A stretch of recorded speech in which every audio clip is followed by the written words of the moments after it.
Magandang umaga, tanghali, hapon, gabi sa Zodiac Sign na Libra. Akala ko po is kanina pa ako salita ng salita. Hindi pala nakabideo. Sandali nga, titingnan ko. Hindi ko na po pwedeng palitan ito. Okay? Sapagkat nakalabas na. Okay? Akala ko naman, the end na ako. Sabi ko, tapos na po ang istorya. Naku po, hindi pala nakarecord. So ito na po ha, kung ano itong mga nakalabas na ito, uulitin ko na lang po. Yan ha, isang like, subscribes, and share para kay Lola Baby. Yan, Lola Baby from Belgium, nagpapakilala. Yan, naku po, Diyos ko po, ang hirap. Kala ko na may nakarecord na, hindi pa pala. So, your first energy. Narito ang tinatawag na The Vulture Spirit. Saan ako nagsimula? Dini yata, dini o. Yain na, okay? Nuulit ko na laang ha. So, ibig sabihin nitong The Vulture Spirit, nothing is wasted. Diba? So, ibig sabihin nito, yung tinatawag na, halimbawa, example, meron kang tela, libra, gagawa ka ng punda, di ba? So, ibig sabihin nito, gagawa ka ng pattern. Yung tela, kailangan hindi maaksaya. Kailangan yung isang buong tela ma-consume, di ba? Yaan. So, nakikita dito, wala kang inaaksayang tela, di ba? Yaan. Kumbaga dito, lahat nagamit. Yan ha. Okay. It's like halimbawa, gumawa ka ng, gumawa ka ng silya, bumili ka ng kahoy, nilagari mo. Walang naaksaya, lahat ng kahoy gamit. Diba? Yan, ganyan, magaling si Libra. So, naririto ang tinatawag na the owl spirit. You see clearly now. Diba? It's like ito, bigyan kita ng example.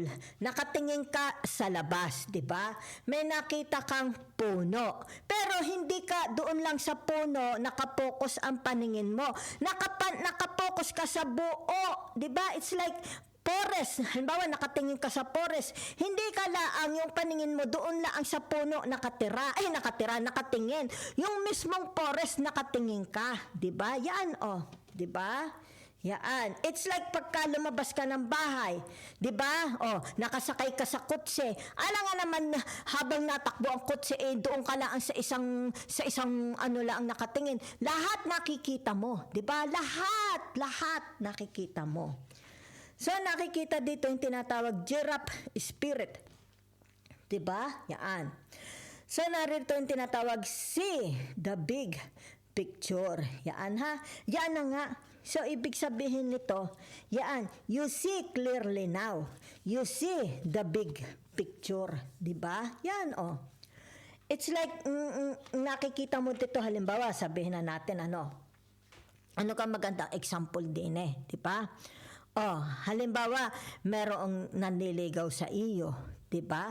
So, kumbaga dito yung tinatawag na, ito bagang taong ito, ang nakikita mo lang ay mabait siya sa akin, di ba? Yan, mabait siya sa akin. Pero, it's like, mabait nga siya sa iyo, kilala mo ba siya as a whole person, di ba? Yan, di ba? So, kailangan kilalanin mo siyang maigi. Diba? Yan. Okay? So, punta tayo, your first energy. Your first energy. Nakita dito. Narito ang tinatawag the star. Okay? Narito ang the five of pentacles. Narito ang tinatawag na the king of wands. Diba? So, ibig sabihin nitong the star na ito, ito yung tinatawag tao. Kilalang kilala ka, Libra. Okay? It's like sinasabi nila dito, maaalalahanin ka, mapagmahal ka, di ba? Sandali, yung audio ko nawawala. Magpagkalingap ka, di ba? Yan. Kumbaga, dito yung tinatawag na palagi kang, it's like you are giving them good advice, di ba? Yan. It's like tuwi kang lalapitan, diba? Maybe sikat kayo sa social media, diba? Yan. Maaring dito yung tinatawag malakas ang sex appeal mo, diba? Amoroso, romantic, 'di ba? Tinatawag na sky's the limit kung magbigay ng regalo, magpakain. So dinidescribe dito is also about your appetite, 'di ba? Kasi narito ang tinatawag double tour, nothing is wasted, 'di ba? It's like pagkahalimbawa uminom ka ng isang basong beer, 'di ba? Ibig sabihin nito, hindi mo iiwanan yung baso na may laman, may tira. Said na said, 'di ba? Yan. So nakikita dito, 'di ba? It's like kung halimbawa meron ditong halimbawa ay nagpagmamahalan, 'di ba? Yan no, very very attentive ka. Yan ha. Very very attentive ka. Lalo sa tinatawag pag-ibig sa iyong damdamin. It's like tinatawag yung iyong damdamin, 'di ba? Kung ikay in love. Yan, nakikita attentiveness, 'di ba? Yan.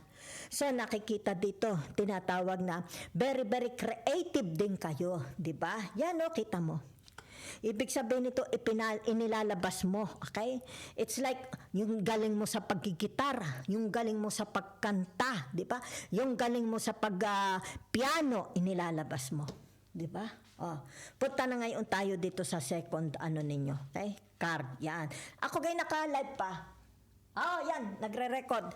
So naririto ang tinatawag na the judgment, di ba? Yan. So, ibig sabihin nitong the judgment na ito is yung tinatawag, si Libra is namamahinga, diba? It's like nasa isang lugar siya na tahimik, diba? Yan, payapa. Pero nakikita dito yung tinatawag na the conscience, 'di ba? Kasi ito'y the judgment, 'di ba? It's like yung konsensya ni Libra, wala siyang itinatago, wala siyang rotten heart, 'di ba? Wala siya. Ito yung tinatawag na wala siyang itinatago, okay? Sa kalooban niya, 'di ba? Yan, tahimik. It's like ako is nasa pangangalaga ng Diyos, yan, something like that. Ako ay sumusunod sa salita ng Diyos. So, ibig sabihin nito, kung ano ito, di ba? Kasi may angel doon. Kung ano ito, ibig sabihin nito, ginagawa mo, di ba? Yan, ginagawa mo. Kasi ito'y the Six of Swords, di ba? So, ibig sabihin nito, ako isa mapagmahal sa Diyos, so ipinapakita ko ito sa pagtulong. Diba? Something like that. Maybe sa trabaho mo din. Maybe ito yung trabaho mo. Maaring taxi driver ka, namamangka ka, nagsasama ka ng mga pasahero, baka ikaw ay kapitan ng barko, diba? O baka naman ikaw ay bus driver, diba? Baka ito yung tinatawag pinagkikitaan mo. Pero nakikita din dito yung kababaang loob mo, Libra. It's like tinatawag dito, ano ga? Ay, pwede mo ga akong samahan sa paglipat? Dala ko lang yung anak ko, wala namang maghahatid doon. Sa sigit, ihahatid kita doon, ano kang gagawin? Sa sigit, kay aki ipagbubuhat ng mga damit mo, mga gamit nyo. Diba? Yaan. Kumbaga dito, tinatawag na magaling kayo sa humanitarian, pagtulong, diba? Yan. Maaari din naman sabihin na nating isasama mo ang asawa at anak mo, doon na kayo sa kabilang bundok titira, something like that, diba? Maaring sa trabaho din, isasama mo sila. Diba? It's like tayo na, doon na tayo tumira. Pero pinakikita dito, yung tinatawag paano nadamay, ang inyong pagdamay, di ba? Yan. Kung kaya dito isinasabuhay, it's like isinasabuhay mo ang salita ng Diyos, di ba? Isinasagawa mo, di ba? Kung kaya dito, naririto ang tinatawag na the star uli, double confirmation. Diba? Yan. It's like tinatawag, pag-ibig, ang siyang buklod, namatay ang udyo. Yan. Diba? Yan o, kita mo. Ito yung nakikita sa social media. Kung ikaw na may wala sa social media, sa public. Diba? Paano kayo kino-compare ng tao? Diba? Paano kayo nakikita ng tao? Diba? Paano kayo yung tinatawag na yan o pinag-aaral? It's like inoobserbahan ng mga tao, di ba? It's like dito, sabi mo, sige, narito ako, di ba? Yaan. Kung may gulo diyan, sige, yaan ha. It's like, you are the superstar, di ba? Pinagpala ka. Di ba? Yan. Kumbaga dito, wala kang masamang intensyon sa kapwa mo. Di ba? So, ito, kumbaga dito, di ba, nahakot ka ng tubig. Pero dito nakikita may dala ka ng tubig, di ba?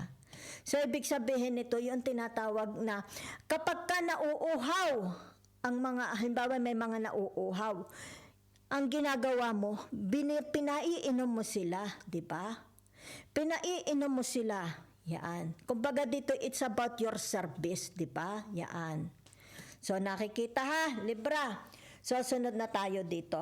Okay? Since ito'y nakatumbalilong, the strength, nakatumbalilong, the two of swords, ito lang ang naka-upright. So, ibig sabihin nito, Libra, Libra, Libra. Ikaw ito, di ba? The Venus. Because you are ruled, okay, by the planet Venus. Ay, sino baga itong the two of swords? Di ba? Libra, Aquarius, 'di ba? Gemini. Ay narito ka 'di ba? Oh. Ibig sabihin nito, doon sa tatlo, Gemini, Aquarius, Libra, ay di ikaw ito, 'di ba? Ikaw rin ito dinidescribe, 'di ba? So ibig sabihin nito, yung tinatawag na your strength, 'di ba? Okay. Is your strength strong or weak? Diba? Since nakatambalilong ang dalawang ito, ibig sabihin nito, the attractiveness of the Libra, i-describe. So, kita mo naman, Libra, kung gaano kadami ng mga itik-itik dito. Ibig sabihin, ikaw, Libra, marami kang anak. Diba?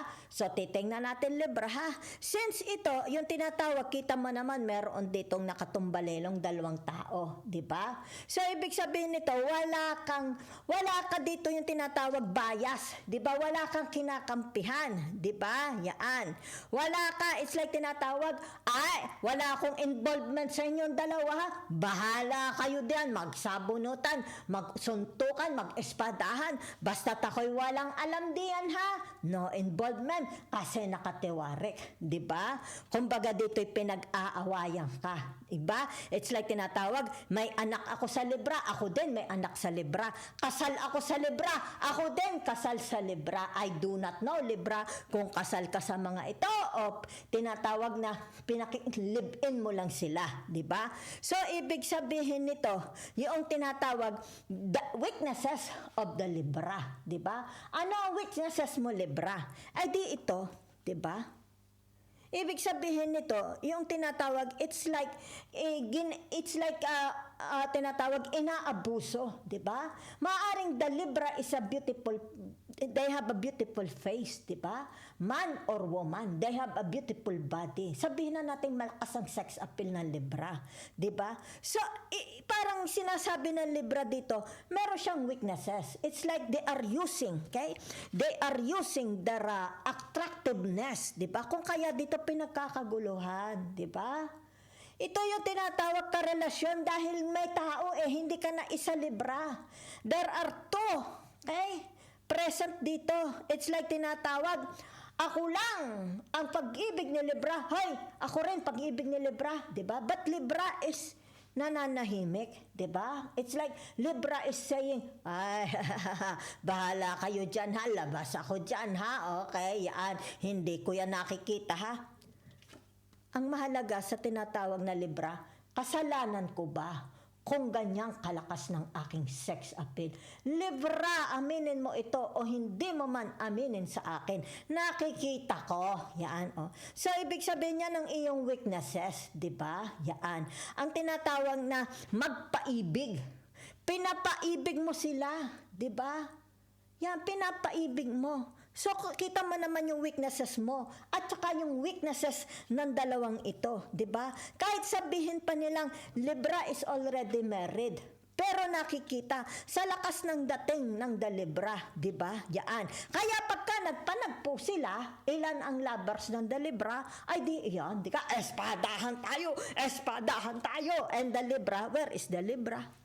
Ay, wala ko nakikita. Labas ako dyan, ha? Okay, that's the end of the story. Okay, thank you very much.